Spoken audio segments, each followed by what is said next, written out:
মহাজাগতিক রাজনীতি বাদ দিলে এই মাটির পৃথিবীর ট্রিলিয়ন ডলারের অর্থনীতি এবং সামরিক শ্রেষ্ঠত্ব আটকে আছে ভারত মহাসাগরের এক কোনায় থাকা মাত্র 1.5 মাইল চওড়া এক সামুদ্রিক গলির ভেতরে।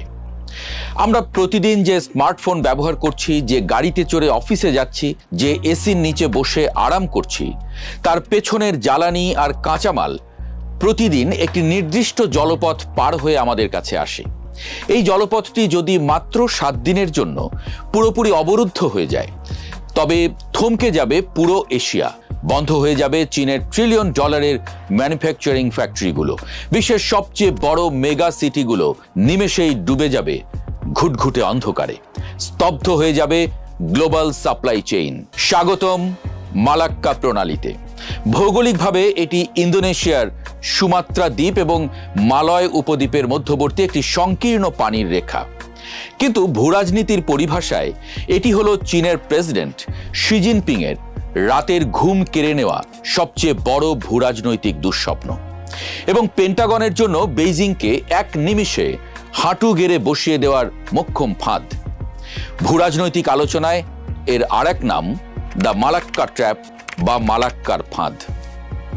প্রতিদিন পৃথিবীর মোট সমুদ্র বাণিজ্যের প্রায় 1/4 এই সরু প্রণালী দিয়ে পার হয়।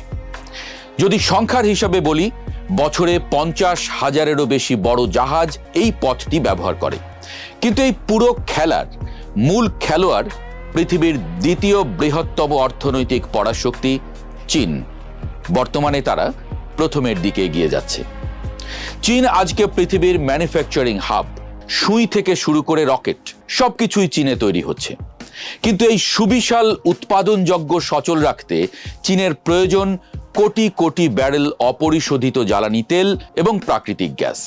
আর চীনের এই শক্তির মূল উৎস হলো মধ্যপ্রাচ্য এবং আফ্রিকা। এখন মধ্যপ্রাচ্য থেকে একটি তেলের জাহাজ যদি চীনে পৌঁছতে চায়, তবে তার সামনে একমাত্র কার্যকর প্রাকৃতিক রাস্তা হলো এই মালাক্কা প্রণালী। চীন প্রতি বছর যে পরিমাণ জ্বালানি তেল বিদেশ থেকে আমদানি করে, তার প্রায় 80% তেলবাহী জাহাজকে এই 850 কিলোমিটারের সরু গলিপথটি পাড়ি দিতে হয়। এটি চীনের জন্য অর্থনীতির মূল শ্বাসনালী, চিকেন স্নেক। ভূরাজনীতি বিশ্লেষকদের মতে চীনের শক্তির মূল দুর্বলতাও এখানেই। আমেরিকার মতো চীনের মাটিতে বিপুল পরিমাণ তেলের রিজার্ভ নেই। চীন সম্পূর্ণভাবে আমদানির উপর নির্ভরশীল। যদি কোনো কারণে এই মালাক্কা প্রণালী বন্ধ হয়ে যায়, তবে চীনের ভেতরের পেট্রোলিয়াম রিজার্ভ দিয়ে তারা সর্বোচ্চ 45 থেকে 60 দিন চলতে পারবে। এরপর চীনের সমস্ত কলকারখানা বন্ধ হয়ে যাবে, তাদের বিদ্যুৎ উৎপাদন ব্যবস্থা ভেঙে পড়বে এবং চীনের চাকা সম্পূর্ণ থমকে যাবে। এই দুর্বলতাকেই আমেরিকা বানিয়েছে চীনের বিরুদ্ধে তাদের সবচেয়ে বড় চোক পয়েন্ট বা শ্বাসরোধকারী অস্ত্র। পেন্টাগনের সামরিক স্ট্র্যাটেজিস্টরা খুব ভালো করেই জানেন যে চীনের সাথে যদি কোনোদিন তাইওয়ান বা দক্ষিণ চীন সাগর নিয়ে সরাসরি যুদ্ধ বাঁধে, তবে চীনকে তাদের নিজেদের ঘরের মাঠে হারানো বেশ কঠিন হবে। কারণ চীনের মূল ভূখণ্ডের কাছাকাছি তাদের নিজস্ব মিসাইল ডিফেন্স সিস্টেম অত্যন্ত শক্তিশালী। তাই আমেরিকা যুদ্ধটাকে চীনের ঘরের মাঠ থেকে দূরে ভারত মহাসাগরের এই গভীর ট্র্যাপে নিয়ে আসতে চায়। মানচিত্রের দিকে আরেকবার লক্ষ্য করুন। মালাক্কা প্রণালীর ঠিক পশ্চিম প্রবেশদ্বারে, অর্থাৎ যেখানে ভারত মহাসাগর শেষ হয়ে প্রণালীটি শুরু হচ্ছে, সেখানে প্রাকৃতিকভাবে অবস্থান করছে ভারতের আন্দামান ও নিকোবর দ্বীপপুঞ্জ। এই দ্বীপপুঞ্জটি যেন ভারত মহাসাগরের বুকে প্রকৃতির তৈরি একটি স্থায়ী অবিচল এয়ারক্রাফট ক্যারিয়ার। ভারত এবং আমেরিকার মধ্যে রয়েছে গভীর সামরিক ও কৌশলগত অংশীদারিত্ব। আন্দামান ও নিকোবর দ্বীপপুঞ্জে ভারত তাদের ত্রিদেশীয় সামরিক কমান্ড গড়ে তুলেছে। এর অর্থ হলো যুদ্ধকালীন পরিস্থিতিতে ভারতীয় নৌবাহিনী এবং বিমান বাহিনী অত্যন্ত সহজেই মালাক্কা প্রণালীর পুরো প্রবেশ মুখ সিল করে দিতে পারবে। শুধু তাই নয়, প্রণালীর একেবারে পূর্ব প্রান্তে, অর্থাৎ যেখানে প্রণালীটি শেষ হয়ে প্রশান্ত মহাসাগরে মিশেছে, সেখানে অবস্থিত ছোট্ট কিন্তু অত্যন্ত ধনী দেশ সিঙ্গাপুর। আর এই সিঙ্গাপুরের চাঙ্গি নৌঘাটিতে নিয়মিত নোঙর করে থাকে মার্কিন নৌবাহিনীর 7ম নৌবহর বা 7th ফ্লিটের যুদ্ধ জাহাজগুলো। অর্থাৎ মালাক্কার শুরুতে বসে আছে মার্কিন মিত্র ভারত, আর শেষে ওঁত পেতে বসে আছে খোদ মার্কিন নেভি। এটি হলো সেই অদৃশ্য ফাঁদ। যুদ্ধ শুরু হলে চীনের একটি তেলবাহী জাহাজও এই গলি পার হতে পারবে না। চীনকে এই ফাঁদের কথা জানে না? অবশ্যই জানে। 2003 সালের নভেম্বর মাসে চীনের তৎকালীন প্রেসিডেন্ট হু জিনতাও চীনের কমিউনিস্ট পার্টির শীর্ষ নেতাদের সামনে একটি ঐতিহাসিক ভাষণ দিয়েছিলেন। সেখানে তিনি প্রথম অফিসিয়ালি এই সংকটের নাম দিয়েছিলেন দ্য মালাক্কা ডিলেমা। অর্থাৎ বেইজিং খুব ভালো করেই বোঝে, তারা যতই অর্থনৈতিক পরাশক্তি হয়ে উঠুক না কেন, তাদের অর্থনীতির লাইফলাইনের দড়িটি আসলে ওয়াশিংটন এবং নয়াদিল্লির হাতের মুঠোয় বন্দী হয়ে আছে। আর এই বন্দী দশা থেকে মুক্তি পাওয়ার জন্য 2 দশক ধরে চীন কার্যক্রম হাতে নিয়েছে, তা আধুনিক ইতিহাসের সবচেয়ে বড় অবকাঠামোগত যুদ্ধের জন্ম দিয়েছে। 2013 সালে যখন শি জিনপিং চীনের ক্ষমতায় আসেন, তখন তার সবচেয়ে বড় লক্ষ্য ছিল এই মালাক্কা ডিলেমা থেকে চীনকে চিরতরে মুক্ত করা।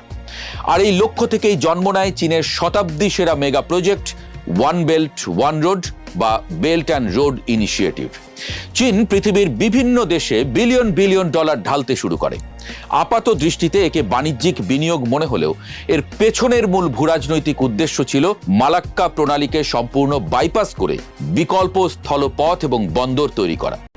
চীনের এই মহা পরিকল্পনার সবচেয়ে বড় এবং গুরুত্বপূর্ণ স্তম্ভ হল সিপিইসি বা চীন পাকিস্তান অর্থনৈতিক করিডোর। এই প্রজেক্টের পেছনে চীন প্রায় 62 বিলিয়ন ডলার খরচ করেছে। ভূগোলটা দেখুন, পারস্য উপসাগর থেকে আসা তেলের জাহাজগুলো এখন আর মালাক্কা প্রণালীমুখী না হয়ে সরাসরি পাকিস্তানের গ্বাদর বন্দরে নোঙর করতে পারবে। এরপর সেই তেল পাইপলাইন এবং সড়ক পথে পাকিস্তানের বুক চিরে সরাসরি চীনের জিনজিয়াং প্রদেশে পৌঁছে যাবে। এর ফলে চীনের জাহাজগুলোকে আর 850 কিলোমিটারের সেই বিপজ্জনক মালাক্কা প্রণালী পাড়ি দিতে হবে না।